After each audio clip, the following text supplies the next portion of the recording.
there is a spiritual guide for Mina as an individual. Then there's a spiritual guide for people as umndeni, right? In other words, as individuals, okay, Mina, my spiritual advocate would be my grandmother.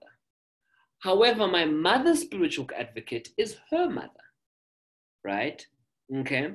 However, my father's spiritual advocate would be Itongolaka that has possessed them with the gifts to heal.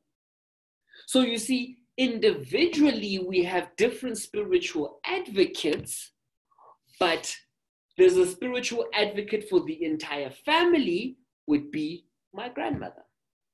Sometimes, yes, my individual, especially with children, right? Especially with children in the event, like for instance, us, the 3 or 4 of us were raised by my grandmother, right? And sometimes the spiritual advocate for the entire family can also be the spiritual advocate for that particular individual as well. Sometimes, yes, it does happen.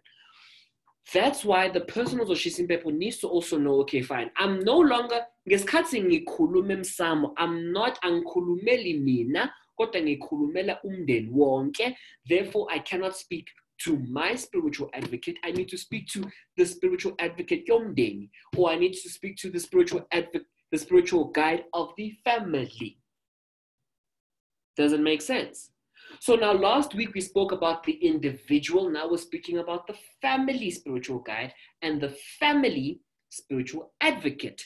Does the person who is qualified emdenini to burn imphepho, right, understand these fundamental dynamics? Do you see that at home there's a lot of conversations that need to be taking place when it comes to spirituality? So ask yourself, the person who's qualified, do they know who their spiritual advocate is? And does the family actually know who's our spiritual advocate as a family as a whole? And who's our spiritual guide as a family as a whole? Now, who actually is qualified to burn imphepho? Let's start there. Who's the one that is supposed to do it?